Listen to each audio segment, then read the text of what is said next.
तीन भुवन में सार, वीतराग विज्ञानता। शिव स्वरूप शिवकार, नमों त्रियोग संहारिके।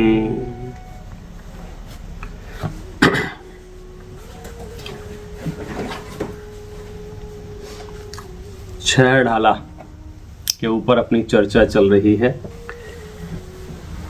कल जो हमने चर्चा की थी उसका सार इतना सा है कि इस पूरे विश्व में, जिसे हम तीन लोक रूप विश्व कहते हैं, उन तीनों लोकों में सारभूत यदि कोई वस्तु है तो वह वीतराग विज्ञानता है। ये जिन शासन के दो महान शब्द हैं जिससे संपूर्ण जिन शासन प्रवर्तता है। वीतराग विज्ञानता, ये दो शब्द यदि हमें समझ में आ गए, निस्संदेह हम अपने मोक्ष मार्ग की यात्रा बड़ी सुगमता से तय कर पाएंगे, क्योंकि ये लक्ष्यभूत हैं, ये टारगेट हैं, ये केंद्र बिंदु हैं। जो कुछ भी है बस यही है। आप ये समझ लीजिए, जैन शासन में, जिन धर्म में जो कुछ भी हम करते हैं, आप करते हैं, जितने भी प्रयास करते हैं धार्मिक अनुष्ठानों के नाम पर, धार्मिक क्रियाओं के नाम पर, धार्मिक अभ्यास के नाम पर, उन सब का पर्पज क्या है, प्रयोजन क्या है? तो आपको जवाब मिलेगा वीतराग विज्ञानता की प्राप्ति। हमारे पुरुषार्थ का जो फल है वो क्या है? वीतराग विज्ञानता, वीतराग विज्ञानता, वीतराग विज्ञानता। जितने भी तीर्थंकर हुए, कैसे? पहले तो हमारे तुम्हारे जैसे ही मनुष्य थे, नरक नारकी थे, त्रेंच गति में थे, देव थे, चार गति में ही कहीं ना कहीं थे ना। फिर वे तीर्थंकर बन गए। तो तीर्थंकर कैसे बन गए? क्योंकि उन्होंने वीतराग विज्ञानता को प्राप्त कर लिया। यहां से रास्ता खुलता है कि जब कोई और वीतराग विज्ञानता को प्राप्त करके महान बन सकता है, तो मैं वीतराग विज्ञानता को प्राप्त क्यों नहीं कर सकता हूं? जब महावीर बन सकते हैं, आदिनाथ बन सकते हैं, तो फिर मैं क्यों नहीं बन सकता हूं? मैं क्यों यहां रखड़ रहा हूं? ये जो मोटिवेशन आता है वो कैसे आता है? आपकी कक्षा का कोई विद्यार्थी, आपके साथ में रहने वाला, आपके साथ में पढ़ने वाला, जब करोड़ों रुपया कमा लेता है तो आपको भाव क्या आता है? आपके परिवार को क्या भाव आता है? उसे देख, उसने कैसे मेहनत की है, क्या काम किया है, क्या तरीका अपनाया है कि वो वैभव संपन्न हो गया है। तो मैं तो यहाँ इस प्रकरण में कहूंगा, महावीर को देखो, ये हमारे साथ खाते पीते घूमते फिरते थे कभी किसी जमाने में, और आज अनंत सुखमय हैं और मैं वहीं का वहीं रह गया हूं। मतलब उन्होंने कुछ ऐसा किया कि जिससे वे आज परम पूज्य पद को प्राप्त हो गए, जिससे वे अनंत सुख को प्राप्त हो गए। तो वो क्या चीज थी जिसकी वजह से वे अनंत सुखी हो गए? तो जवाब है वीतराग विज्ञानता। संपूर्ण जिनागम में सिर्फ और सिर्फ वीतराग विज्ञानता को प्रकट करने का उपदेश दिया गया है। आप प्रथमान योग पढ़ें, आप करणान योग पढ़ें, आप चरणान योग पढ़ें और आप द्रव्यान योग पढ़ें। संपूर्ण जिनवाणी को 4 अनुयोगों के रूप में विभाजित किया ना, तो उन चारों अनुयोगों में एकमात्र प्रयोजन की सिद्धि की गई है। कौन से प्रयोजन की सिद्धि की गई है? वीतराग विज्ञानता की प्राप्ति के लिए। हमने प्रथमान योग बताया। प्रथमान योग में क्या बताया? कहानियां बताई, कथाएं बताई। किसकी? महापुरुषों की। कौन से महापुरुषों की? जिन्होंने अपने जीवन में वीतराग विज्ञानता प्राप्त कर ली है, उन महापुरुषों की। कि भूतकाल में देखो वो कैसे थे, देखो उनके परिवार में कितने लोग थे, कितने भाई थे, फिर झगड़े हुए थे, फिर दोस्ती हुई थी, फिर शादियां हुई थी। सब होने के बावजूद भी अंतिम सत्य उनने क्या स्वीकारा? वीतराग विज्ञानता। इसलिए ये जो मंगलाचरण किया बहुत महत्वपूर्ण है। यह वीतराग विज्ञानता मोक्ष स्वरूप है और मोक्ष को देने वाली है, अथवा ऐसा कह सकते हैं सुख स्वरूप है, सुख को देने वाली है। शिव शब्द का अर्थ सीधा सीधा सरल शब्दों में कहना हो तो सुख कह सकते हैं। शिव रूप माने सुख रूप है, और जो स्वयं सुख रूप है वह हमें सुख दे सकता है। ये न्याय है। जो स्वयं ही दुखी हो वो कैसे दुखी कर सकता है? ये समझने वाली बात है। देखो भैया, चलो अपनी गाड़ी आगे बढ़ा सकते हैं। मैं समझता हूँ यहाँ तक की बात आपको समझ में आ गई होगी। ना केवल समझ में आ गई होगी, ये 2 लाइनें तो कंठस्थ हो गई होंगी।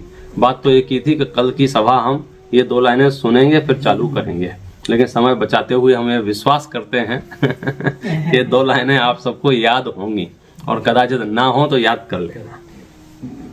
देखिए, अब ये बात प्रारंभ की जाती है, और कल हमने थोड़ी सी ये पंक्तियां पढ़ी थी। जे त्रिभुवन में जीव अनंत, सुख चाहे दुख ते भयवंत, ताते दुख हारी सुखकार, कहें सीख गुरु करुणाधार। इस तीनों लोकों में जितने भी जीव हैं, वे सब के सब जीव सुख चाहें दुख तें भयवंत। अब ये बात तो शायद मुझे बहुत समझाने की आवश्यकता नहीं होगी, हम थोड़ा भी ध्यान देंगे तो हमारी समझ में आ जाएगी।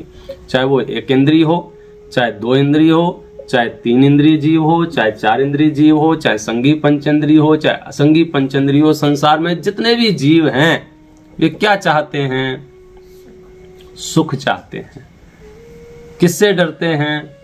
दुख से डरते हैं। हम और आप प्रति समय प्रति क्षण जो कुछ भी कर रहे हैं उसके पीछे यदि प्रयोजन का विचार करेंगे, पर्पज का विचार करेंगे तो क्या जवाब आएगा? सुख चाहते हैं। आप यहां आके सुबह सुबह 7:30 बजे समझो बैठ गए, क्यों? सुख चाहते हैं। चलो आप तो यहां बैठ गए, जो लोग दुकान चले गए, ऑफिस चले गए, घूमने चले गए, वे भी सुख ही चाहते हैं। ऐसा नहीं है वे दुख चाहते हो, वे दुखी हो जाते हैं, ये अलग बात है। चाहते तो सुख ही हैं। ऐसा इस धरती पर एक जीव नहीं होगा, एक प्राणी नहीं होगा जो सुख को न चाहता हो। उसके पास ज्ञान कितना ही विकसित हो, कितना ही अविकसित हो, वह कहने में भाषा में मूर्ख हो या विद्वान हो, इससे कोई फर्क नहीं पड़ रहा है। ये बहुत ब्रिलियंट हैं या ये बहुत वीक हैं, कोई फर्क नहीं पड़ रहा है। आप उसकी अंतरात्मा से पूछोगे तो यही जवाब आएगा, कोई मुझे सुख दे दे तो मैं यहां से हिलूं नहीं। ये जब तक चक्कर लग रहे हैं उसका कारण ही है सुख है। मतलब एक छोटी सी चींटी भी अपने बिल से बाहर निकलती है और चारों तरफ घूमती है। क्यों घूम रही है? वो सुख ढूंढ रही है, सुख ढूंढ रही है। मगरमच्छ हो, छिपकली हो, सांप हो, बिच्छू हो, गाय हो, भैंस हो, हिरण हो, कोई भी गति का कोई भी जीव हो, हर पल सुख चाहता है, दुख से डरता है। वह हो क्या रहा है कि वो सुख चाहते समय जो कर रहा है बस उससे उसे सुख मिल नहीं रहा है। अब थोड़ा भी यदि हमारी बुद्धि काम कर रही होगी तो हम क्या करेंगे कि हम प्रयत्नों को बदलेंगे। जब इस रास्ते से मंजिल नहीं मिल रही है तो क्या करेंगे? हम रास्ता बदलेंगे। लेकिन कभी कभी हमारे मति पर ऐसी मूर्खता छा जाती है कि हम रास्ता नहीं बदल रहे हैं, हम वहीं पुनः पुनः प्रयास कर रहे हैं, वहीं पुनः पुनः प्रयास कर रहे हैं। पिछली बार याद हो तो मैंने दीपक और पतंगे की बात कही थी कि वो पतंगा अग्नि के ऊपर आता है, क्या सोच के आता है कि मुझे ठंडक मिलेगी। और पहली बार जब आया तो अग्नि ने उसको क्या दिया? गर्माहट दी या ठंडक दी? गर्मी दी। और कितनी गर्मी दी कि उसके हाथ पैर टूट गए, हाथ पैर झुलस गए और वो अधमरा होकर नीचे गिर पड़ा। जैसे ही ठीक हुआ दोबारा अग्नि में आएगा क्या नहीं आएगा? पहली बार तो वो अग्नि में आया ये सोच के चलो ठंडक मिलेगी, दोबारा अग्नि में आएगा क्या नहीं आएगा? क्या लग रहा है भाई साहब? मम्मी कह रही नहीं आएगा। आप मम्मी के साथ जाओगे या अपना खुद का कुछ विचार रखोगे? हेलो, घर में फूड डालने आया हूँ। मम्मी कह रही है नहीं आएगा, बेटा कह रहा है आएगा। कॉपी करूँ आंसर? कॉपी करेंगे तो फंस जाएंगे। जिसने इस धरती पर कॉपी करने की कोशिश की माने वो किस संकट में पड़ सकता है कोई गारंटी नहीं। मैंने एक समाचार पढ़ा था आपको याद हो तो पिछली बार सुनाया कि नहीं सुनाया, वो अखबार की कटिंग घर में काट के ऐसे तस्वीर में लगा के रखी है। एक भेड़ का पैर फिसल जाने से 200 भेड़ों की मौत हुई। ये न्यूज रिपोर्ट है। नहीं सेंटेंस नहीं समझ में आया, मैं फिर से बोल देता हूं। एक भेड़ का पैर स्लिप हो जाने से 200 भेड़ों की मौत हुई। संभव है ऐसा? ये कॉपी पेस्ट करने वालों के साथ ऐसा हो सकता है। वो तो गलती से उसका स्लिप हो गया था। उसके पीछे जो भेड़ आ रही थी उसने क्या समझा कि इसने जंप की है, तो वो भी जंप। फिर क्या होगा? फिर तो एक के बाद एक के बाद एक के बाद एक के बाद एक के बाद एक के बाद। इसलिए जो कुकरुओं से बचाने की जो बात कही जाती है ना बार बार, वहां फिर हम विचार शक्ति खो बैठते हैं। हमें लगता है यही सही है, हमें लगता है यही सही है, और रिपीट अगेन रिपीट वही काम करते जाते हैं। हाथ में कुछ आता नहीं है। थोड़ी भी समझदारी हो तो कम से कम रिपीट तो ना करो। लेकिन क्या करें, मिथ्यात्व का ऐसा ही प्रकोप है कि हमें कुछ सूझता नहीं है। तो यहाँ जितनी भी जीव राशि है, हर पल हर क्षण वह सुख प्राप्ति के लिए पुरुषार्थरत है और दुख से डरना चाहती है। बस ये चीज को देख करके नीचे की पंक्ति लिखी है, ताते दुख हारी सुखकार। इसलिए दुख को हरण करने वाली, दुख का नाश करने वाली और सुख को करने वाली सीख गुरु कहते हैं। मतलब अब हम आपको वो टिप देने वाले हैं, वो सीख देने वाले हैं, वह शिक्षा देने वाले हैं जिससे आपका दुख नष्ट हो जाएगा और सुख की प्राप्ति हो जाएगी। बोलो, बढ़िया कार्यक्रम है। तैयार हैं सब? क्योंकि अब सीख शुरू होगी। इतनी अद्भुत अद्भुत ग्रंथ है ये, और इतनी सरलता से समझाया गया है। देखो, जिनके पास हाथ में हो तो ओपन कर लेवे, गूगल हो तो अगर वहाँ छेड़ाला लिख दो तो वहाँ इसके लिरिक्स सामने आ जाएंगे। क्योंकि शब्द जब सामने होते हैं तो हमें समझने में बड़ी सुगमता हो जाती है, बोलने में सुगमता हो जाती है, रिपीट करने में बहुत इजी हो जाएगा आपको। जो भी शब्द किसी भी पंक्ति में, इतना सा भी शब्द आपको क्लिक ना हो कि इसका क्या मतलब है, तो आप तुरंत पूछ लेना, अपन उसका डिटेल कर देंगे, नहीं तो आगे बढ़ते जाएंगे। अभी समझ लीजिए गाड़ी स्टार्ट हो रही है, सीट बेल्ट बांध लीजिए और एक्सीलरेटर मेरे हाथ में है, ब्रेक आपके हाथ में है। आप जब चाहें वहां गाड़ी रोक सकते हैं, बाकी तो मैं दौड़ाता रहूंगा। पढ़िए साथ में। ताहे सुनो भवे मन थिर आन, जो चाहो अपनो कल्याण। मोह महामद पियो अनादि, भूले आप को भर मतवादी। ताहि सुनो, उसको सुनो। किसको सुने?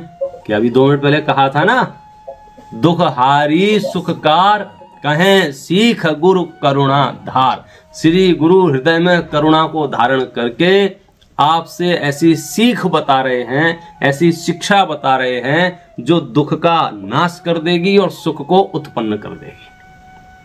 ताहि सुनो, उसको सुनो। कैसे? मन थिर आन, मन को स्थिर करके। ये बड़ा भारी अद्भुत चीज है आपके पास। मन को शास्त्रों में बंदर कहा गया है। बंदर, बंदर का देखते हो उसका क्या काम है? बंदर का, वो शांति से 5 मिनट नहीं बैठ सकता है। वो इधर से उधर, उधर से उधर, उधर से उधर, उधर से उधर। तो हम और आपके पास जो मन है ना, वो उसकी भी लगभग यही हालत है। 1 सेकंड में यहाँ, 1 सेकंड में वहाँ, 1 सेकंड में वहाँ। एक सेकंड तो बहुत बोल दिया मैंने। 1 सेकंड में तो कई उसके नैनो सेकंड हैं और कई पिको सेकंड हैं। स्पीड उसकी इतनी ज़्यादा है, आप बैठे बैठे अभी कहो यहाँ से हजारों किलोमीटर दूर किसी क्षेत्र में घूम के आ जाएं और बिना वीजा, बिना पासपोर्ट और बिना उसके पैसा खर्च किए आप उस क्षेत्र में चले जाएं, वहाँ का चिंतन मनन करके वापस आ जाएं। तो अब क्या करें कि आप उस सीख सुनना चाहते हो ना, हाँ सुनना चाहते हैं, तो मन को स्थिर कर लो। मन को स्थिर करने का एक और तरीका बीच में टिप बता देता हूँ। कौन सा है? शास्त्रों में लिखा है, यदि आप इस मन को स्थिर करना चाहते हो तो क्या करें? तो आपने तरह तरह के उपाय सुने होंगे, किए होंगे कि आप शांत मन से पद्मासन मुद्रा लगा के बैठ जाएं, आंखें बंद कर लें, मन को एकाग्र कर लें और मन को जो है उसे बांध दें। मैं आपको बहुत सरलता से कहता हूं, मन इस तरह से बंधने वाला नहीं है, बंधने वाला नहीं। कैसे बंधेगा? शास्त्रों में कहा है, मन रूपी बंदर को शास्त्र रूपी वृक्ष पर छोड़ दो। मन रूपी बंदर को शास्त्र रूपी वृक्ष पर छोड़ दो, वो अपने आप स्थिर हो जाएगा। और यदि हम उसे स्थिर करने की कोशिश करेंगे तो वो स्थिर होने वाला चीज नहीं है, क्योंकि उसे अवलंबन चाहिए, अवलंबन चाहिए। यदि आप सही अवलंबन नहीं देंगे तो गलत। जैसे बच्चों को कुछ तो चाहिए, आपको कुछ नहीं समझ में आया तो उनको कटोरी चम्मच पकड़ा दो, वो उससे खेलते रहेंगे, टन आवाज करते रहेंगे। यदि आपने उन्हें कुछ अवलंबन नहीं दिया फिर क्या हो सकता है? फिर कोई भरोसा नहीं है वे क्या अवलंबन लेंगे और क्या होगा। फिर उनको जो मिल जाएगा, जहां मिल जाएगा, जैसा मिल जाएगा, फिर उन्हें उससे कोई लेना देना नहीं है कि इसका लाभ उन्हें नहीं ख्याल में आता है। मतलब आपको लगे ना घर में 2, 5, 10 मिनट से बहुत शांति है तो आपको विकल्प हो जाता है इतनी शांति क्यों है और पता चला बाद में पूरे आटे का डब्बा पूरी किचन में है या टूथपेस्ट पूरे बाथरूम, मतलब कुछ भी हो सकता है। तो यदि आप ना चाहते हो कि हमारा बच्चा कुछ भी करे, उससे बेटर क्या है, उसे एडवांस में कुछ ना कुछ अवलंबन दे देगा। ऐसे ही इस मन को यदि आप चाहते हैं ये घने अपराध करके संसार में ना घूमे, पाप ना करे, परिणाम इधर उधर भागते हैं वे ना भागें, तो आप उसे शास्त्र रूपी अवलंबन दे दो, उसे बहुत राहत मिल जाएगी। इसलिए सबसे पहले ये बात कही, ताहि सुनो मन थिर आन। किससे बात कर रहे हैं? ये एक शब्द छोटा सा है, भवि। भवि माने भव्य। भव्य शब्द का अर्थ क्या होता है? ये जीवों की विशेषता होती है। क्या? जीवों की विशेषता। कैसी विशेषता? संसार में मुख्य रूप से 2 तरह के जीव हैं। एक को हम भव्य कहते हैं और एक को अभव्य कहते हैं। भव्य अर्थात जिनमें मोक्ष जाने की पात्रता है, जो सम्यक दर्शन प्राप्त करने की पात्रता रखते हैं, उन्हें कहते हैं भव्य। और जिनमें सम्यक दर्शन को प्राप्त करने की योग्यता ही नहीं है, उसका नाम है अभव्य। मतलब क्या हुआ? मतलब ये हुआ कि इस संसार में कुछ जीव ऐसे हैं जो जिन धर्मोपदेश को सुनकर के सम्यक दर्शन ज्ञान चारित्र को उत्पन्न करके मोक्ष मार्ग में चल के आगे बढ़ के मोक्ष को प्राप्त कर लेंगे। कुछ ऐसे भी हैं जिन्हें आप कितना ही धर्मोपदेश दो, कितना ही धर्मोपदेश दो, वह धर्मोपदेश उन्हें लगेगा नहीं, उन्हें फलेगा नहीं, वे उस रूप से परिणमित होंगे नहीं। तो ऐसे जीव हैं अभव्य। ऐसे कैसे होते हैं? मतलब कर्मों की वजह से या मतलब? हाँ, ये बड़ा प्रश्न वैसा है कि ये तो मजा नहीं आया ये बात सुन के कि अगर हम अभव्य हुए तो कितनी मेहनत कर ले में क्या होगा। देखो, एक तो सामान्यतः आचार्यों ने भव्य की परिभाषा दी है। हम कैसे पहचाने कोई भव्य है? और वो परिभाषा है, तत्प्रतिप्रीति चित्तेन एन वार्ताप ही श्रुता निश्चितम सभवेद भव्यो भावी निर्वाण भाजनम। कि जिसने जिनेंद्र परमात्मा की बात को प्रीति चित्त से सुना है वह गारंटी से भव्य है और निर्वाण को प्राप्त होगा। ये बहुत ही सामान्य और बेसिक डेफिनेशन है। लेकिन आपका प्रश्न तो ये है कि ये भव्यपना अभव्यपना है कहां से, किस कर्म के उदय से है? ये किसी कर्म के उदय से नहीं है। इसको कहना चाहिए बाय डिफॉल्ट है, ये स्वभावगत है। ऐसा कैसे होता है स्वभावगत? देखो, स्वभाव कहते ही उसे हैं जहां पर ये प्रश्नवाचक चिन्ह नहीं लगता है। ऐसा कैसे? स्वभाव, उससे पहले पहले तो प्रश्न चलता है, लेकिन जब हम स्वभाव पर पहुंच जाएंगे वहां क्या प्रश्न होगा? वो तो ऐसा ही है, ऐसा ही है। ये फूल में से खुशबू क्यों आ रही है? इसका स्वभाव है, इसका स्वभाव है। आप पूछ सकते हो इसमें से खुशबू आ रही कि बदबू आ रही, तो ये तो बता देंगे हम कि खुशबू आ रही, लेकिन क्यों आ रही इसका नहीं। इसमें से क्यों नहीं आ रही, इसका रंग ऐसा ही क्यों है? आपको एक एक चीज के नेचर पे जम जाएंगे। पानी शीतल ही क्यों है? अग्नि उष्ण ही क्यों है? अग्नि, अच्छा ये कागज का नेचर कैसा है? ये अग्नि में जाने से जल जाता है। कुछ पदार्थ ऐसे भी हैं इस धरती पर जो अग्नि में जाने से नहीं जलते हैं।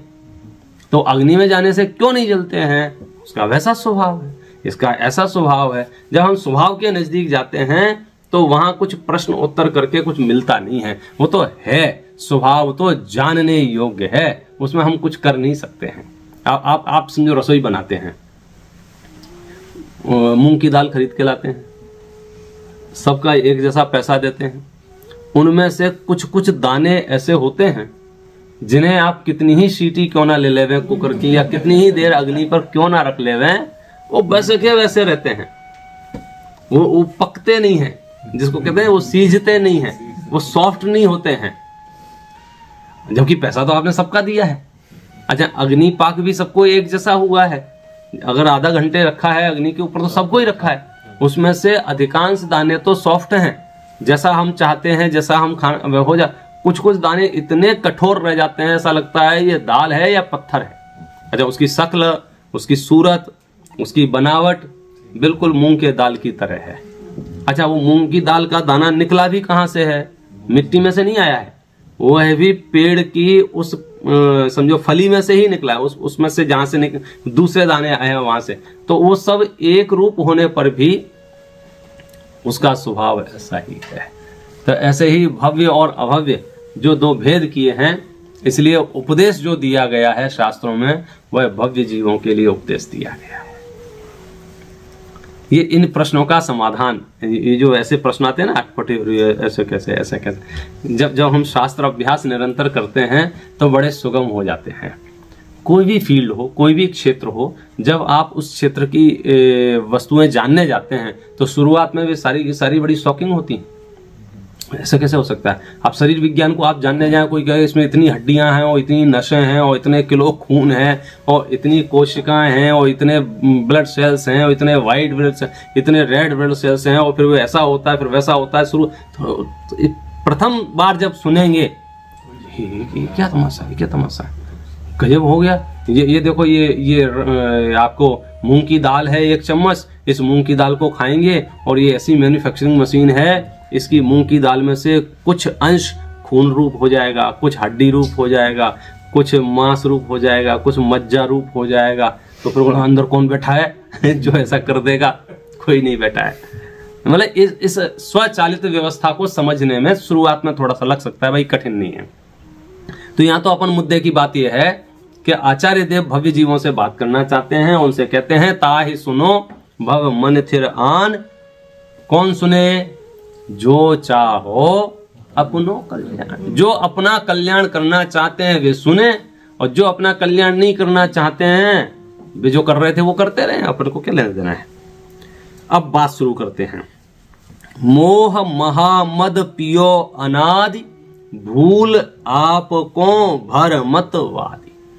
कि मोह रूपी महामदिरा का पान करके मैं इस संसार में परिभ्रमण कर रहा हूं, और मोह रूपी महामदिरा के पान करने से क्या हुआ? मैं अपने आप को भूल गया, अपने आप को भूल गया।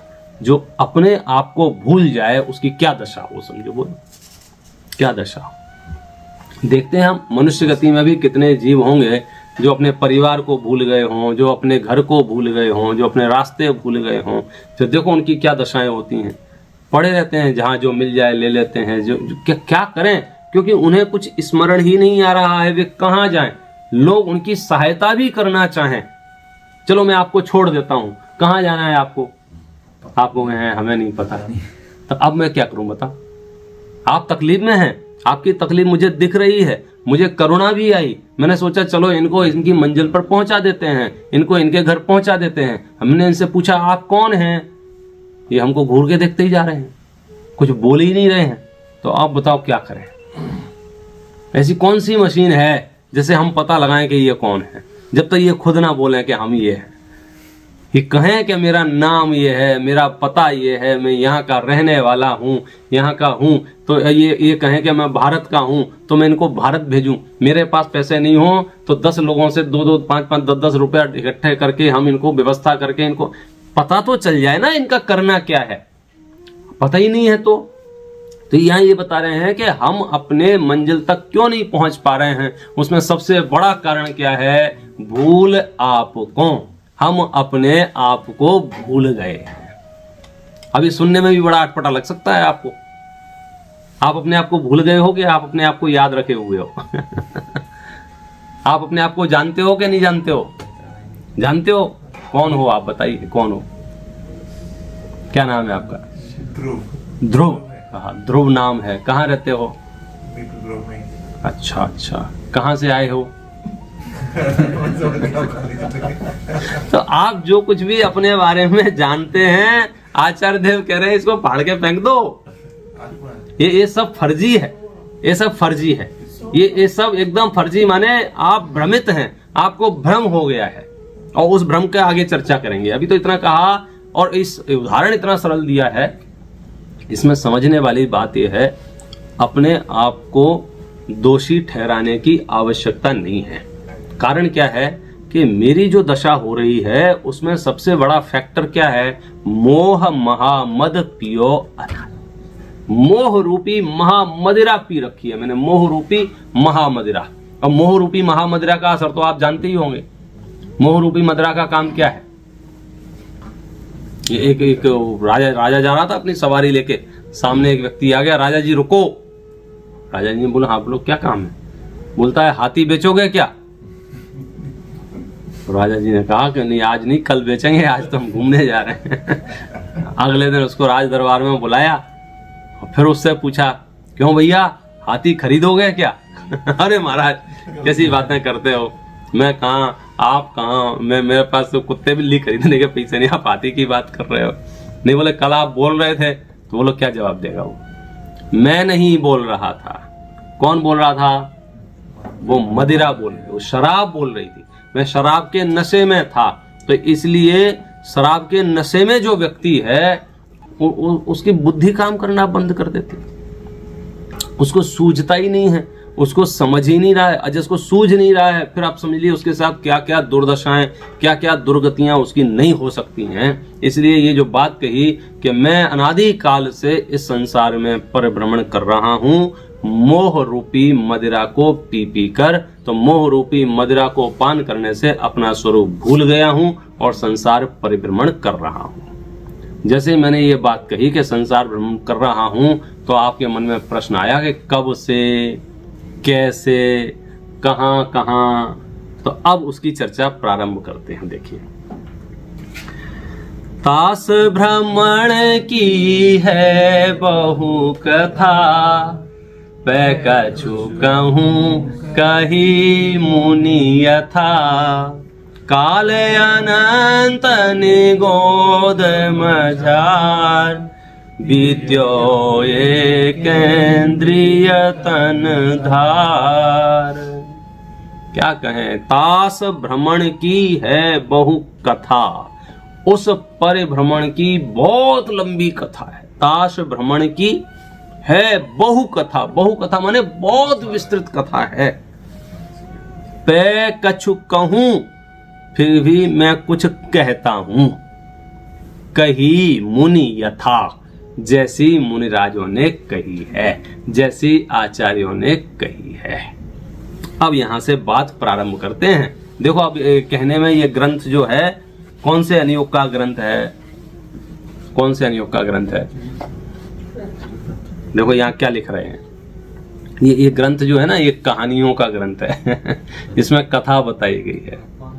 कथा, ये ना कथा।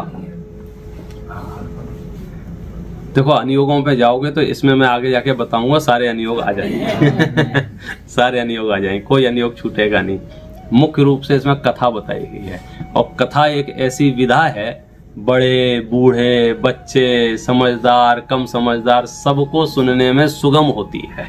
जब हम कथा करने बैठते हैं ना, चलो हम कहानी सुनाते हैं, तो कहानी सुनाते समय ये बाधा बीच में नहीं आती है, अरे ये तो बच्चे बैठे हैं, हाँ बच्चों को भी मजा आएगा इसमें तो, अरे ये बहुत समझदार है तो क्या हो गया, कहानी में तो उसको भी मजा आएगा, नहीं इन्हें कुछ नहीं पढ़ रखा है उसे भी बोले। ये कथा कहने के कारण यही है कि सुगमता से बात समझ में आ जाए। ताश भ्रमण की है बहु कथा, पै कछु कहूं कही मुनि यथा। तो अब शुरुआत करते हैं, सबसे पहले से शुरुआत करते हैं, शुरू से शुरू करते हैं।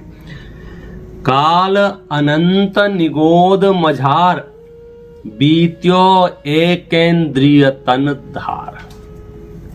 मेरा अधिकांश समय अनादि काल से निगोद में ही बीता। वहां क्या हालत रही कि वहां मेरे पास सिर्फ एक इंद्रिय साथ में थी।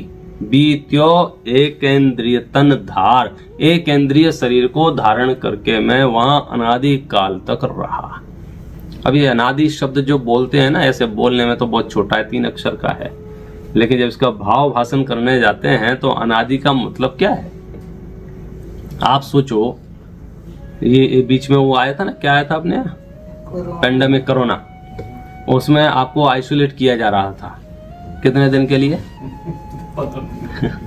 कितने दिन के 14 डेज के लिए, कि आप 14 दिन के लिए आप आइसोलेट हो जाइए। आप पंचेंद्री हैं, आपके पास भोजन, पानी, टीवी, पंखा, कूलर, जो जो भी फैसिलिटी हैं, ऑल फैसिलिटी के साथ आपको 14 दिन तक एकांत में रहने के लिए, बस आप किसी के संपर्क में ना आए, ऐसा एक प्रयोग किया गया था। वे 14 दिन भी लोगों को कितने भारी लग रहे थे। कब? जब उन्हें सब चीज जगह पे मिल रही थी, हर चीज हाजिर थी उनके सामने, सिर्फ किसी से संपर्क नहीं हो पा रहा था, इतनी सी बात थी। अच्छा, संपर्क भी ऐसा नहीं कि बिल्कुल ही संपर्क खत्म हो गया हो, जंगल में आप फंस गए हो। आप इतने पुण्यशाली हैं कि सबके पास वो प्लास्टिक के डब्बे थे जिससे आप वीडियो कॉल कर ले, आप वॉइस कॉल कर ले, आप टेक्स्ट मैसेज भेज दे। माने इसको पूरी तरह से ऐसा भी नहीं कह सकते संपर्क पूरी तरह से टूट गया था, लेकिन वो 14 दिन भी आपको ऐसा लग रहे थे भगवान जाने कहाँ फंस गए हैं, क्या फंस गए हैं, क्या होगा, कैसे होगा। जबकि आपके पास 5 इंद्रियां थी, आपके पास खाने पीने सोने जागने जो भी आपको साथ सब उपलब्ध थे। अब आपको वे 14 दिन में सामग्रियां आपसे अलग कर दी जाएं, नहीं अब आपको खाना पीना आपको इस व्यवस्था से नहीं मिलेगा, अथवा इंद्रियां और कम कर दी जाएं, न आंख हो, न कान हो, न मन हो सोचने के लिए, सिर्फ एक स्पर्शन इंद्री है। ठंडी हवा चले तो पता चले कि हाँ ठंड है, गर्म हवा चले तो पता चले गर्म है। न वहाँ भाग सकते हैं, न चीख सकते हैं, न चिल्ला सकते हैं, न पुकार सकते हैं। वहाँ की परिस्थितियां ऐसी हैं कि टोडरमल साहब ने मोक्ष मार्ग प्रकाशक ग्रंथ में लिखा है कि एक इंद्री के दुख वे ही भोगते हैं और केवल ही जानते हैं, दूसरा तो उसका अंदाजा नहीं लगा सकता है। जो व्यक्ति थोड़ा बहुत बीमार हो ना और चिल्ला रहा हो, चीख रहा हो, तड़प रहा हो, तो हमें लगता है ये दुखी है, लेकिन जो व्यक्ति कोमा में पड़ा हो, शांत, अब उसके दुख को हम महसूस भी नहीं कर पाते हैं, जबकि वो कोमा में गया ही इसलिए है क्योंकि वहां दुख की मात्रा इतनी बढ़ गई है कि अब वो उसे सहन नहीं हो रही है। जब तक सहन हो रही थी तब तक तो दुख कम था, जब दुख इतना बढ़ गया कि अब उस असहनीय दुख में कन्वर्ट हो गया तो वो जीव कोमा में चला गया है, धारणा शून्य हो गई है, बाद में उसको याद नहीं है। तो हमें क्या लग रहा है, इसको तकलीफ क्या है। एक इंद्रिय जीव, समझ लीजिए ये पेड़ पौधे, ये हवा, ये अग्नि, ये पृथ्वी, ये सारी चर्चाएं आने वाली हैं। निगोदिया जीव की यहां बात चल रही है तो वहां सिर्फ स्पर्शन इंद्रिय है, वहां दूसरी कोई चीज नहीं है। अनादि काल से उस अवस्था में हम पड़े हुए हैं। अब अनादि काल, फिर से मैंने जो कहा ना शब्द 3 अक्षर का है, लेकिन इसको मल्टीप्लाई करें तो अनादि का मतलब क्या है, हजारों साल से, लाखों साल से, करोड़ों, अरबों, खरबों साल से, कि आप उसको काउंट तो कर ही नहीं पाएंगे। तो असंख्यात नहीं, असंख्यात भी खत्म हो जाता है। अनंत कह रहे हैं ना कि अनंत काल उसका नाम है जिसमें से अनंत भाग निकाल दिया जाए तो भी अनंत बाकी रहे, उसका नाम है अनंत। क्या कहा, अनंत के अनंतवे भाग में भी अनंतता पाई जाती है। हम उसकी मतलब समझो क्या कहें, मतिशुद्ध ज्ञान में अनुमान ही कर सकते हैं, केवल ज्ञान में ख्याल में आता है। अनादि काल से एक इंद्रिय अवस्था में पड़े रहे, वहां क्या हालत रही देखिए। एक श्वास में 8-10 बार, जन्म्यो मर्यो भर्यो दुख भार, निकसे भूमि जल पावक भयो, पवन प्रत्येक वनस्पति थयो। ये रियल इंट्रोडक्शन चल रहा है, हमारा अपना असली बायोडाटा, हम कौन हैं, कहाँ से आए हैं, क्या क्या किया है, कौन कौन सी डिग्रियां हैं, सब इसमें लिखी जा रही हैं। शुरुआत कहाँ से की कि हम अनादि काल से तो निगोद में ही पड़े रहे, एक इंद्रिय शरीर को धारण करके। वहां पर ऐसी भी अवस्थाएं थीं कि हमको एक श्वास में 18 बार जन्म मरण करना पड़ रहा था। क्या बात कर रहे हैं, एक श्वास में 18 बार। ये क्यों कहा जा रहा है? ये क्षुद्र भाव है, निगोदिया जीव के क्षुद्र भाव कहे जाते हैं। मतलब उनकी आयु इतनी छोटी होती है, इतनी छोटी होती है कि एक श्वास जितने काल में तो 18 बार जन्म है, 18 बार मर जाए। बोलो तो आपको ऐसा लग भी रहा हो कदाचित कि जब इतनी जल्दी जन्म रहा है, इतनी जल्दी मर रहा है, तो उसको दुख कहाँ होता हो, उसको दुखी होने का कहाँ काल है उसके पास। कि इस धरती पर सबसे बड़ा दुख यदि कुछ है तो सिर्फ जन्म मरण का है, सिर्फ जन्म मरण का है। अगर इनको ये पता चल जाए ना मैं मरूंगा नहीं, बस फिर तो ये नवाब हैं। इनको इतना पता चल जाए ना कि मरूंगा नहीं, ये इनको जो दहशत में है या भय है या जो परेशान है, बेचैनी, उस किस बात की है? इसी बात की है ना कि मरण की। तो मरण जैसा दुख, जन्म जैसा दुख दूसरा नहीं है। और ये दुख उन्हें श्वास के 18 बार भोगना पड़ता है। ये समझ लीजिए ये महादुखी जीव है। जिस प्रकार से निगोद से निकले तो क्या हुआ? भूमि माने पृथ्वी का एक, जल माने जल का एक, पावक माने अग्नि का एक, और पवन माने वायु का एक जीव राशि में गया और प्रत्येक वनस्पति हुआ। ये जीवों के जब आपने भेद पढ़े होंगे तो मुख्य रूप से जीव के 2 भेद हैं, एक संसारी और एक मुक्त। मुक्त माने अरहंत सिद्ध परमात्मा मुक्त हैं, बाकी सब संसारी हैं। संसारियों के 2 भेद हैं, त्रस और स्थावर। कौन से 2 भेद हैं? त्रस और स्थावर। त्रस में कौन कौन आता है, स्थावर में कौन कौन आता है? 2 इंद्री, 3 इंद्री, 4 इंद्री, 5 इंद्री, ये सब त्रस जीव कहलाते हैं, सब त्रस है। और जिनके पास सिर्फ 1 इंद्रिय है वे स्थावर कहलाते हैं। तो अभी जो हमने 5 नाम गिनाए ना, कौन कौन से? पृथ्वी का एक, जल का एक, अग्नि का एक, वायु का एक, और प्रत्येक वनस्पति। ये किसके भेद हैं? ये स्थावर के भेद हैं। स्थावर माने 1 इंद्रिय जीव, 1 इंद्रिय। और अंत में जो स्थावर था ना, कौन सा? वनस्पति नाम का स्थावर था, उसके सामने एक शब्द और लगा हुआ है, प्रत्येक वनस्पति। इसका मतलब क्या है कि दूसरे टाइप की भी वनस्पति होती है, तब तो यहाँ प्रत्येक वनस्पति लिखा है। तो दूसरे टाइप की जो वनस्पति होती है उसे बोलते हैं साधारण वनस्पति।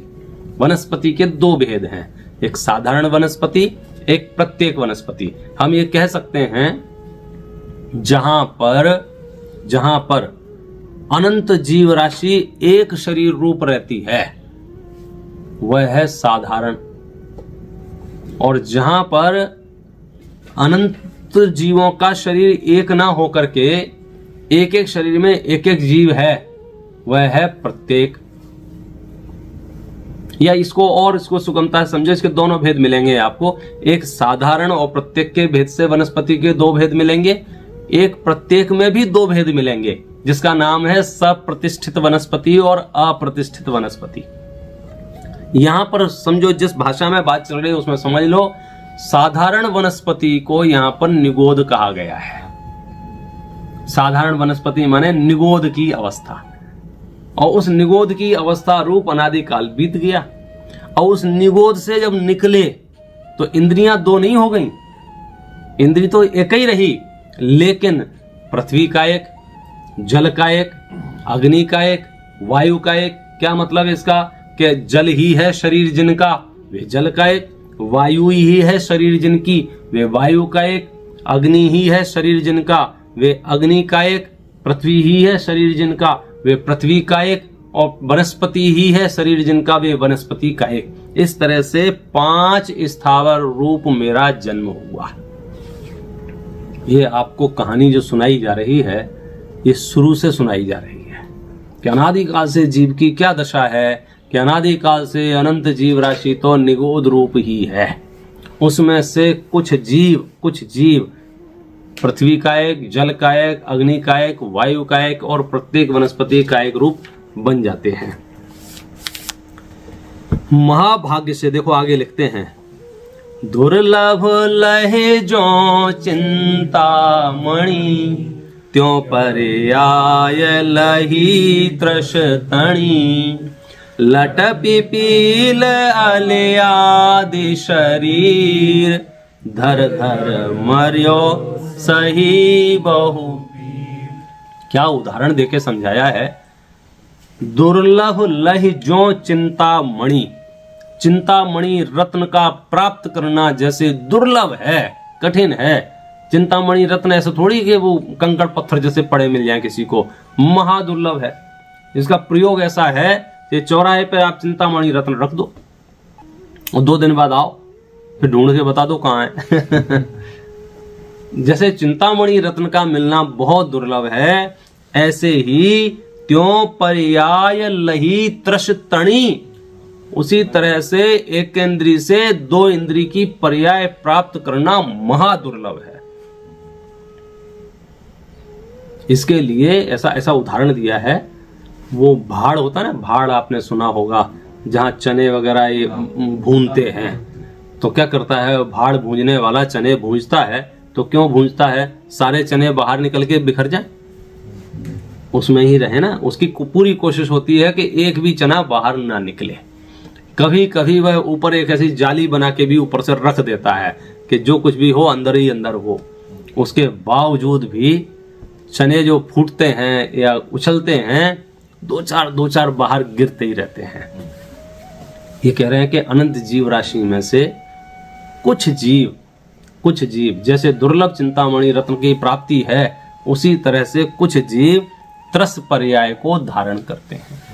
त्रस पर्याय में भी कौन कौन सी देखो, लट पिपील अलि आद शरीर, एक एक जीव का नाम यहां लिया है वो प्रतिनिधि के रूप में, उसके आश्रय से आप अनेक लगा लो। लट माने, लट किसको बोलते हैं आपके यहाँ, जिसके पास स्पर्शन इंद्री भी है और जिसके पास रसना इंद्री भी है, मतलब वो खा भी सकते हैं, चख भी सकते हैं और छू भी सकते हैं। ऐसे 2 इंद्रिय जीव जो भी हैं उन्हें लट कहा है, कहीं कहीं उन्हें इल्ली भी कहते हैं। आप समझिए, रेंगने वाले जो छोटे छोटे जीव हैं। पिपील माने चींटी, 3 इंद्रिय जीव है चींटी, मतलब उसके बाद स्पर्शन इंद्री भी है, रसना इंद्री भी है, घ्राण इंद्री भी है। वो सिर्फ चख के नहीं, सूंघ के भी तय कर सकती है कि इधर खाना है या इधर खाना है। एक इंद्री उसके पास और बढ़ गई है। और आगे कौन सा है, अली माने भंवरा, वो ब्लैक कलर का बुर्र बुर्र करने वाला उड़ने वाला हेलीकॉप्टर, उसको उसके पास एक और इंद्री है, कौन सी, चक्षु इंद्री, उसे दिखता भी है। तो ये जो शरीर बताए, इल्ली के, चींटी के, भंवरे आदि के, क्या हुआ, धर धर मर्यो सही बहु पीर, मैंने बार बार इन शरीरों को धारण किया और बार बार मरण को प्राप्त किया, बहुत कष्ट सहे। ये समझे, ये ऐसी ऑटोबायोग्राफी है ये जीव की कि खुद पढ़ने बैठे तो उसे खुद ऐसा लगे पता नहीं भूतकाल में क्या क्या नहीं किया है। किसी किसी की जिंदगी ऐसी होती है ना, बहुत अभावों में जी हो या कभी ह्यूमन ट्रैफिकिंग के शिकार हो गए हों, या व्यसनों में लिप्त हो गए हों, और फिर शराब पीते पीते आप समझो रेलवे स्टेशन पे और इधर उधर भीख मांग के खाने लग गए हों, फिर आपको बीमारियां हो गई हों, मतलब थोड़ी बहुत संकट आ गए हों, और उसकी ऑटोबायोग्राफी लिखें तो ऐसा लगता है बताओ इसके साथ क्या हुआ, इसके साथ ऐसा कैसे हुआ, इसके साथ इतना कितना हुआ, इसके लोगों ने इतना मारा, इतना पीटा, इतना रुपए। यहाँ कह रहे हैं कि मेरे साथ क्या क्या नहीं हुआ है, बोलो। एक इंद्री में रहा अनादिकाल से निगोय रूप से, वहां से जैसे तैसे निकला, पेड़ बन के खड़ा रहा हजारों हजार साल, धूप पड़ी तो धूप सही, पानी बरसा तो पानी सहा, ठंड पड़ी तो ठंड सहा, और आग लगी तो आग लग गई। आप देखो ये जंगलों में जो आग लगती है गवर्नमेंट हाथ खड़े कर लेती है, हमसे नहीं बुझाई जाएगी। बोले अब तो ये बादल आएंगे, बारिश होगी तभी ये आग बुझेगी। कितने कितने जीव उसमें जल के खाक हो जाते हैं। बड़े बड़े जीवों की क्या दुर्दशा हो जाती है। जो जीव भाग सकते हैं, दौड़ सकते हैं, चीख सकते हैं, चिल्ला सकते हैं, दूसरों को फाड़ के खा जाएं, ऐसे जीव भी अग्नि की चपेट में जल के राख हो जाते हैं। तो आप सोचो 2 इंद्रिय जीवों की क्या हालत होती होगी, 3 इंद्रिय जीवों की क्या हालत होगी, 4 इंद्रिय जीवों की क्या हालत होगी। उनकी कितनी कैपेसिटी, उनकी कितनी क्षमता है। हम तो जोर जोर से फटाके फोड़ते हैं तो उनकी जान निकल जाती है। लट पिपील अले आदि शरीर, धर धर मरियो सही भव पीर। और क्या हुआ, कबहू पंचेंद्रिय पशु भयो, मन बिन निपट अज्ञानी थयो। सिंहादिक सैनी है क्रूर, निवल पशु हति खाए भूर। कभी मैं पंचेंद्रिय पशु हुआ। ये खुद की कहानी चल रही है, दूसरे की नहीं चल रही। इस भाषा में मत पढ़ना कि तुम पंचेंद्रिय हुए, इस भाषा में पढ़ना मैं पंचेंद्रिय हुआ। मन बिन निपट अज्ञानी थयो, बिना मन के महामूर्ख रहा मैं। बिना मन के महामूर्ख रहा मने, अब इस बात को समझना हो तो पिछले साल वाला प्रवचन फिर से सुन लेना। मिनियापोलिस का ही है मन का कार्य। मन क्या करता है, मन का काम क्या है, मन का खास काम क्या है, तब तो विचार करना मन का काम है। जिसके पास मन नहीं हो, आप समझो उसकी क्या दुर्दशा हो गई। सिंहादिक सैनी भय क्रूर, निवल पशु अति खाए भूर। और कभी मैं सिंह आदि की पर्याय में भी गया, शेर आदि भी बना, संगी पंचेंद्री भी था, लेकिन कषायों की इतनी तीव्रता थी कि जो कमजोर पशु थे, निबल पशु थे, उन्हें मार करके मैं खा गया। आगे, कबहू आप भयो बलहीन, सबलन कर खायो अति दीन। छेदन भेदन भूख प्यास, भार बहन हिमया तप त्रास। कबहू आप भयो बलहीन, बलवान हुआ तो क्या हुआ, अति कषायों के आवेग में दूसरों को प्राण पीड़ित किया। और बलहीन हुआ तो सबलन कर खायो अति दीन, जो मुझसे बलवान थे उनके द्वारा मैं खाया गया।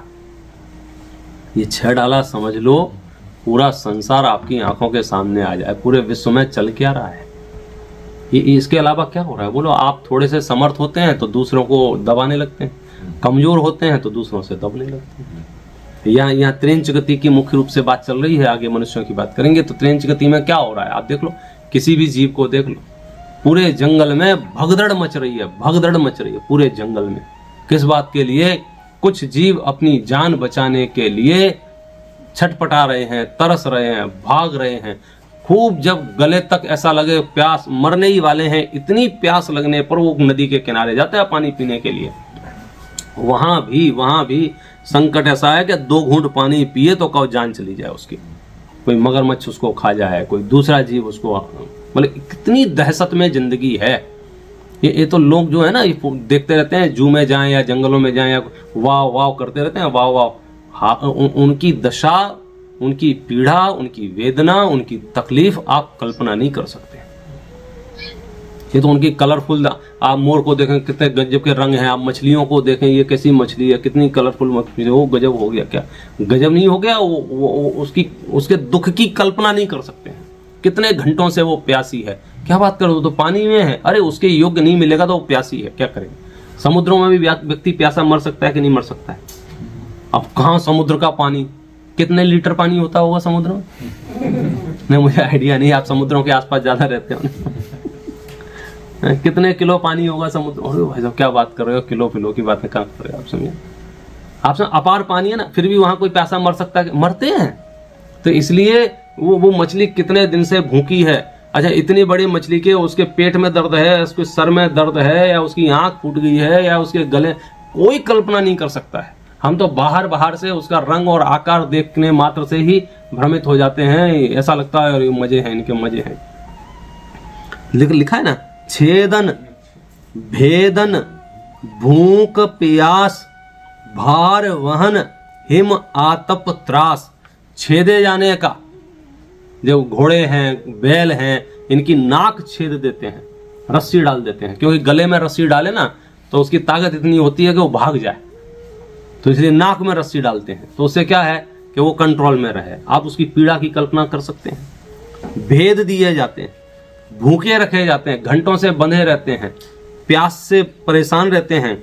भार वहन, क्षमता है उनकी जितनी वजन की, उससे 4 गुना भार उनके ऊपर लाद दिया जाता है।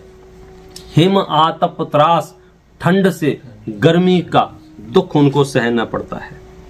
बंधन आदिक दुख घने, कोटि जीव ते जात न भने।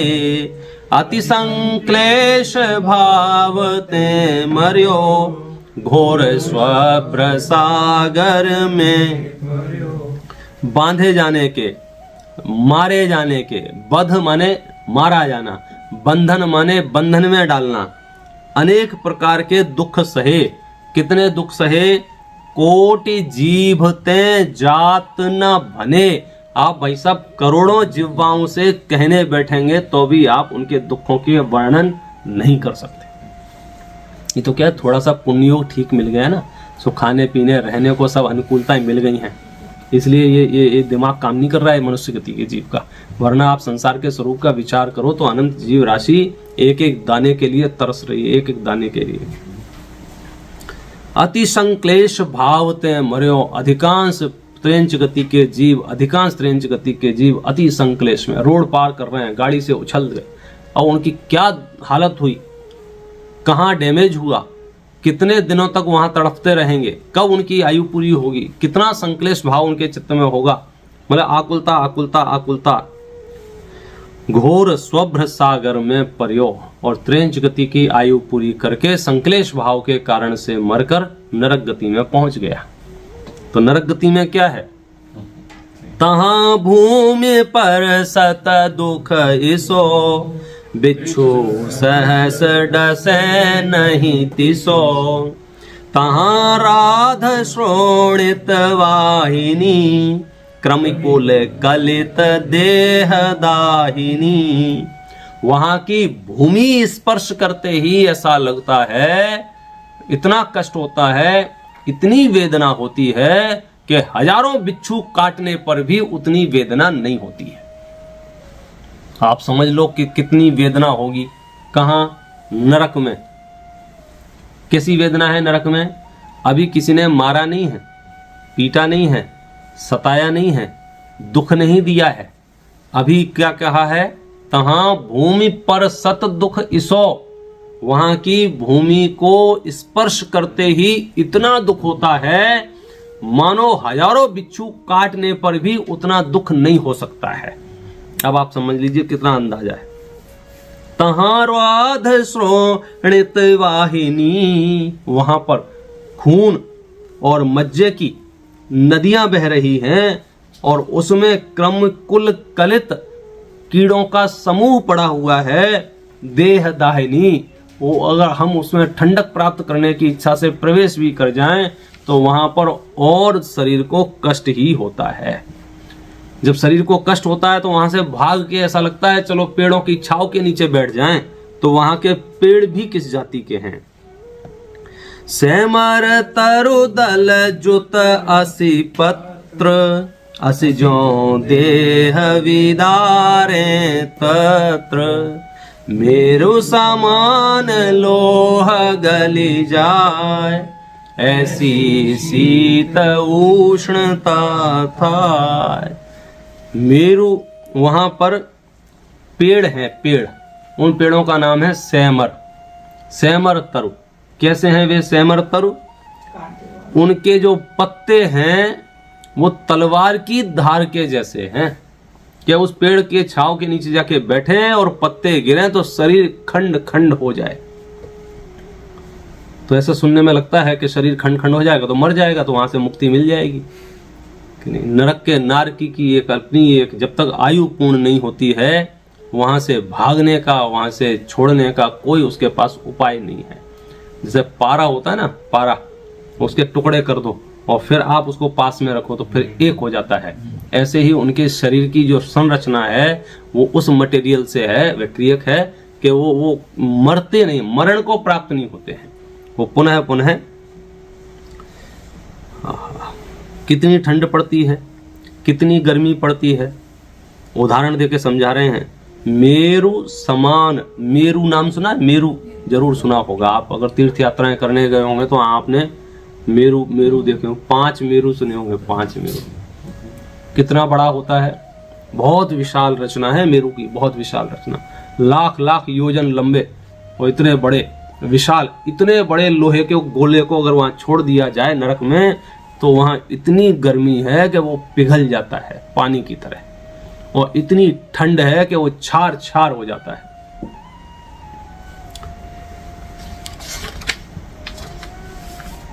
बस इतनी ही तकलीफ है। अरे अभी कहाँ, जिनको कषाय ना हो रही हो वहां उनको कषाय उत्पन्न कराने के लिए हेल्पर अवेलेबल है। देखो, तिल तिल करें देह के खंड, असुर भिड़ावे दोष्ट प्रचंड, सिंधु नीर ते प्यास न जाय, तो पण एक न बूंद लहाय। तिल तिल करें देह के खंड, एक नारकी दूसरे नारकी के टुकड़े टुकड़े कर डालता है। और वहां पर असुर कुमार नाम के जाति के जो देव हैं वे और उनको पूर्व भाव की उल्टी पुल्टी बातें याद दिला दिला के और वहां उन्हें भड़काते रहते हैं। इतनी प्यास लगती है, इतनी प्यास लगती है कि समुद्र भर का पानी मिल जाए तो भी उनकी प्यास ना बुझे, लेकिन एक बूंद भी वहां पानी की उपलब्ध नहीं है। 3 लोक को ना जुजु खाए, मिटे न भूख कणा न लहाय, ये दुख बहु सागर लो सहे, कर्म जोग तै नर गति लहे। इतनी भूख के 3 लोक में जितना भी अनाज अन्न उत्पन्न होता है यदि वो खा जाए तो भी भूख ना मिटे, लेकिन एक कण भी उन्हें मिलता नहीं है। इस प्रकार के दुख बहुत सागरों पर्यंत सहन किए और कर्म योग से मनुष्य गति में जन्म लिया। तो मनुष्य गति तो बढ़िया होगी, पोस्टमार्टम कर लेते हैं। देखो, जननी उदर वस्यो 9 मास, अंग सकुचते पायो त्रास, निकसत जे दुख पाए घोर, तिनको कहत न आवे।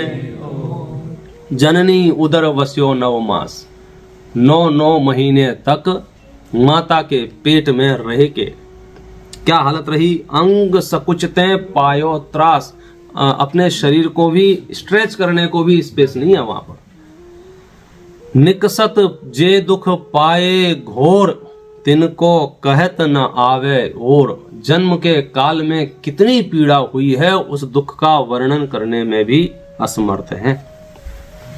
देखो, ये तो क्या है, थोड़ा सा अनुकूलता मिल जाती ना तो नशा जैसा है वो मोह महामद जैसी हालत हो जाती है।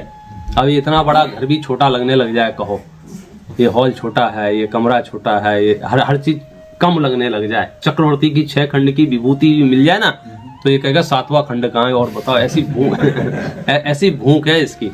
और हकीकत ये है कि वो माता के गर्भ में 9 महीने तक रहा। बालपने में ज्ञान न लयो, तरुण समय तरुणी रत रहो।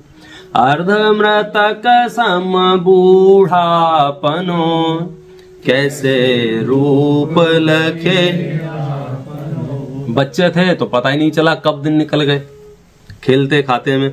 बालपने में ज्ञान न लयो, बचपन में ज्ञान नहीं लिया। तरुण समय तरुणी रत रहो, और जैसी युवा अवस्था आई तो मैं विषय कषायों में लिप्त हो गया। और अब क्या है, अब बुढ़ापा आ गया है। और बुढ़ापा माने अर्ध मृतक, ये उसका लक्षण है, न जिंदा है न मरा है। कैसे रूप लखे आपनो, वो कैसे अपने स्वरूप को प्राप्त करे। मनुष्य गति भी ऐसी निकल गई भाई साहब। कभी अकाम निर्जरा करे, भवन त्रिक में सुर तन धरे। विषय चाह दावानल दयो, मरत विलाप करत दुख सयो। कभी अकाम निर्जरा करे, अकाम निर्जरा करे माने ऐसी निर्जरा एडजस्टमेंट कर ले, वह उसका नाम है अकाम निर्जरा। एडजस्टमेंट करना, जैसे बहुत ठंड पड़ रही है, आपने सहन कर लिया, आपने क्रोध आदि नहीं किए, तो क्या हुआ, अकाम निर्जरा हुई। प्रशस्त थोड़ा सा पुण्य भाव हुआ ना, आपके यहाँ भोजन करने आए और आपको अनुकूल भोजन नहीं मिला, फिर भी आपने क्रोध आदि नहीं किए, जैसा मिला वैसा कर लिया। ये सब क्या है, अकाम निर्जरा।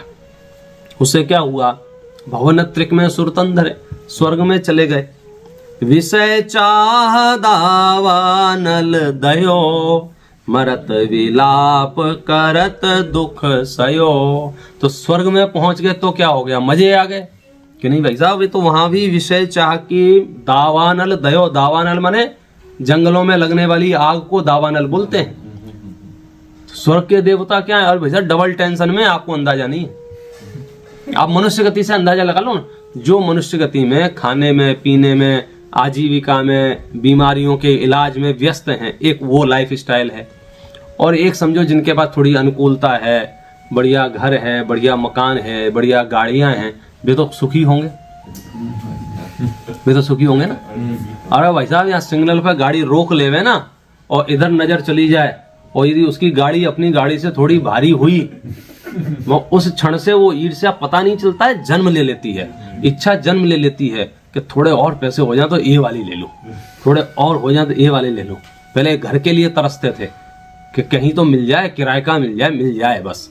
किराए का मिल गया, नहीं अब घर का हो जाए, चलो घर का मिलेगा। अब घर में भी इस लोकेशन पे नहीं, इस लोकेशन पे मिल जाए, और उस लोकेशन के बाद फिर आप कितना अपग्रेड करेंगे, आप अपने आप को बताओ। जिनको समझो सब मिल गया, वे चांद पे प्लॉट खरीद रहे हैं। हाँ, ऐसा नहीं है, मतलब पहले हमको लगता था कि चलो थोड़ा बहुत हो जाएगा तो अपना काम चल जाएगा। भारत में आप जितना इकट्ठा कर सकते थे, भारत में इकट्ठा करने, वहां नहीं, चलो साहब अमेरिका चलो, बच्चों को, माँ बाप बड़े खुश हुए, हमने बच्चों को अमेरिका भेज दिया, वहां समेटेगा आदमी, तो यहाँ समेटने लग गए। अब तो तृप्त हो गए।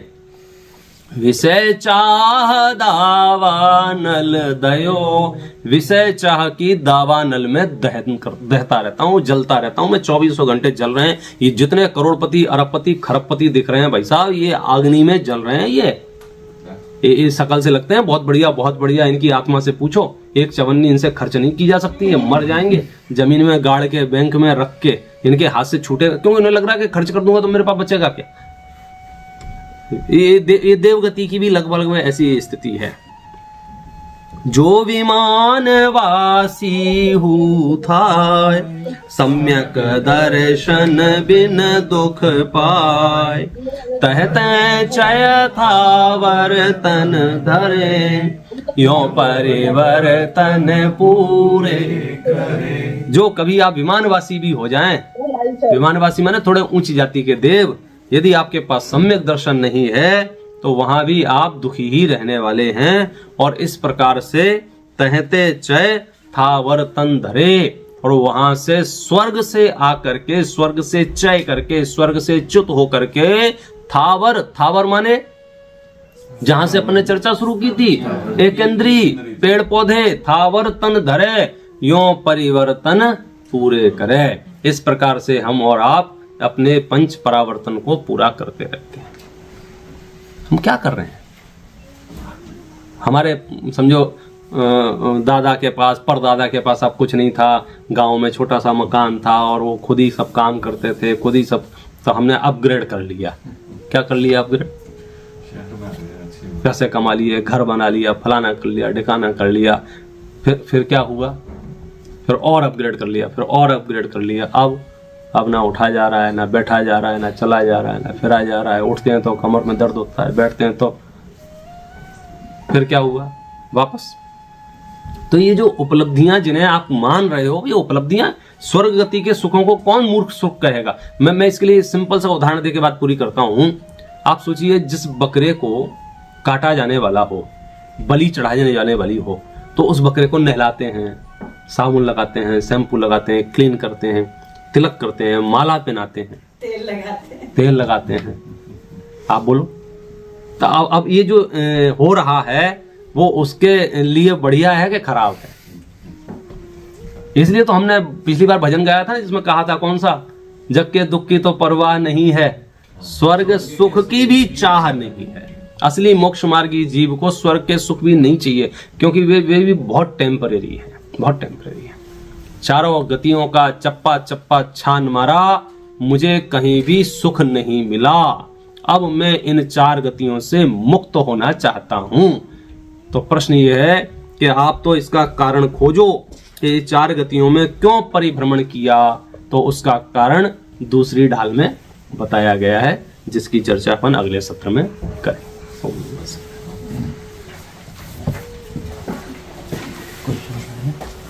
चलिए, आप एक काम कीजिए, इस आज की चर्चा में, सुबह की चर्चा में जो भी प्रश्न आया हो आपके चित्त में, आपका व्हाट्सएप ग्रुप हो, व्हाट्सएप ग्रुप में डाल दीजिए। भूपेश भाई को भेजना हो, नितेश भाई को भेजना हो, उनको भेज दिए। तो शाम का जो सत्र शुरू होगा, शुरू के 5 मिनट में उन प्रश्नों का समाधान करके अपन सत्र शुरू कर सकते हैं। अगर अभी अपने को लेट हो रहा होगा तो कोई खास बात हो तो एक आध प्रश्न लेना हो तो पूछ लो। यहाँ पे अगर कोई क्वेश्चन है किसी को। हाँ, जो बकरियां होती हैं उनको मालूम होता है कि वो मरने का समय आ गया है, इतना सजा धजा के तेल मालिश के बाद भी वो रोती हैं। दशाचारों गति की दयनीय, कोई भी इस विश्व में ऐसा क्षेत्र नहीं है, ऐसी परिस्थिति नहीं है, ऐसी अवस्था नहीं है जिसको हम कहें हाँ ये सुखरूप अवस्था है। जितनी भी है सब प्रोपोगंडा है, भ्रम है, एडवर्टाइजिंग है। हमको लग रहा है, हमको दिखाया जा रहा है कि ये पोजीशन अच्छी है। रियल में अगर हम उसका पोस्टमार्टम करेंगे तो पता चलेगा कुछ दम नहीं है। अंदर में जिसके शांति है, अंदर में जिसके पास सम्यक दर्शन है, मतलब आप देखो, अब आगे आगे चर्चा करें, नरक का नारकी भी यदि सम्यक दर्शन से सहित है तो वो सुखी है, और स्वर्ग का देवता भी यदि उसके पास सम्यक दर्शन नहीं है तो वो दुखी है। अरे हम और आप भी भाई साहब, कौन सुखी है कौन दुखी है? कल थोड़ी सी बात की थी ना, बाहर में मतलब अंदर में जो विचारधारा, जिसकी सोच कैसी है, वहां से सुख और दुख निर्जरित होता है। कोई चिढ़ा रहा है, हम नहीं चिढ़ते हैं तो हम सुखी हैं, और कोई चिढ़ा रहा है, हम चिढ़ रहे हैं तो हम दुखी। तो सुख दुख कहाँ से है? किसी के चिढ़ाने नहीं चिढ़ाने से नहीं है, हमारे सोचने से है। और सोच जो बदलती है वो सम्यक दर्शन से बदलती है। एक छोटा सा प्रश्न, हाँ। एक इंद्रिय दो इंद्रिय जिनके पास मन नहीं है, हाँ, हाँ। हमारे जो कर्म बनते हैं वो तो हमारे मन से ही भाव से बनते हैं, तो जिनके मन ही नहीं है उनका परिणमन आगे कैसे होता है? बहुत बढ़िया प्रश्न है इनका कि भाई एक इंद्री, दो इंद्री, तीन इंद्री, बेचारे के पास मन ही नहीं है। हम लोग तो भावों से राग द्वेष कर लेते हैं, भावों से कर्म बांध लेते हैं। वो कैसे कर्म बांधते होंगे? तो मैं आपको बता देना चाहता हूँ, भाव जो होते हैं वो आत्मा में होते हैं, और भाव जो आत्मा में होते हैं वे 5 इंद्रिय और 1 मन के माध्यम से होते हैं। अकेले मन के माध्यम से भाव होते हैं ऐसा नहीं है। जिसके पास मन नहीं है उसको भी जब गर्म हवाएं चलती हैं तो स्पर्शन इंद्रिय होने के कारण से ये ख्याल में आता है उष्णता है, और जब उष्णता है तो क्रोध आदि भी उत्पन्न होते हैं। जब शीतलता है तो वैसी भाव उत्पन्न होते हैं। चींटी के पास मन नहीं है ना, इसलिए वो मन के मामले में क्लैरिटी चाहिए हो तो लास्ट वाला प्रवचन सच में रिपीट करना हो। उसका टाइटल ही मिनियापोलिस का ही प्रवचन है, मन का काम। तो उससे हमको ख्याल में आएगा कि चींटी भी अपने घर से बाहर निकलती है, शक्कर का दाना ढूंढती है, अपने बिल में ले जाती है। अब प्रश्न ये आता है कि मन तो नहीं है वहां, फिर भी इतनी एक्टिविटी की ना, उसने पूरी रसोई बना ली। उनके बिल जाके देखोगे तो पूरे रहने के घर, उनके बड़ों के लिए, बुजुर्गों के लिए, रानी के लिए, वो जाने क्या क्या कहानियां आपने, तो इतना सारा संरचनाएं उन्होंने की, पूरे फ्लैट स्कीम बनाया, वहाँ वेंटिलेशन सिस्टम रखा, वहाँ हवा पानी आ जाए, अन्न उनका खराब ना हो, इतना अंदर ले जाके रखा। तो मन तो नहीं है उनके पास, लेकिन भाव हैं। तो भाव जो होते हैं, शुभ भाव जो होते हैं, अशुभ भाव होते हैं, पुण्य भाव हैं, पाप भाव हैं, ये जरूरी नहीं है मन हो उन्हीं को हो। ये सर्व संसारी जीवों को पुण्य पाप के भाव होते हैं, और पुण्य पाप के भावों के अनुसार कर्म बनता है, कर्म बंधन के अनुसार उदय में आते हैं। इसलिए पुण्य पाप में ज्यादा दम नहीं है, जो अपन सार कहते हैं। कई लोगों को एकदम से समझ में नहीं आती है बात, अटपटी लगती है, बोले आप पुण्य पाप, पुण्य पाप तो संसारी जीव अनादि काल से कर रहा है। कभी पुण्य के फल में, कभी पाप के फल में संसार में घूम रहा है। आप क्या पहले आप स्वर्ग नहीं गए क्या अभी तक? कई चक्कर लगा दिए हैं आपने स्वर्ग के, आप क्या समझ रहे हैं? पुण्य परिणाम ऐसे किए स्वर्ग गए, पाप परिणाम ऐसे किए नरक गए, लेकिन धर्म का परिणाम नहीं किया जिससे हम मोक्ष जा सके। मुनि बन गए, मुनि बन गए, इतना पुण्य परिणाम किया, मुनि बन गए, 9वें ग्रेवेक तक चले गए, लेकिन धर्म नहीं कर पाए। तो धर्म नहीं कर पाए इसलिए च्युत हो गए। तो मुख्य जो उद्देश्य है वो वीतराग विज्ञानता है। वीतराग विज्ञानता प्राप्त नहीं की, इसलिए संसार में परिभ्रमण करते रहे। बाहुबली भगवान को, बाहुबली भगवान उनको भी तो ये हुआ था ना कि ज्ञान तो हो गया था, पर जो वैराग्य तो हो गया था, लेकिन शल्य उनके चित्त में समझो ये थी। ये प्रथमानियों की कहानियां हैं, ओरिजिनल सत्य क्या थी ये केवल ज्ञान गम्य है, लेकिन फिर भी वो बाधक है ना। ये धरती भरत की है, ये मेरी है, मतलब कोई भी प्रकार का मिथ्यात्व, कोई भी प्रकार का शल्य आपको साधना में बाधक रहेगा। हालांकि वो छायक सम्यक दृष्टि थे, उस भाव से मोक्ष जाने वाले थे, तो महामिथ्यात्व रूप परिणाम उनके नहीं थे, लेकिन कुछ ना कुछ तो अटकन थी। तो क्या अटकन थी, तो उसको अब समझ लीजिए, कुछ उसके भेद बहुत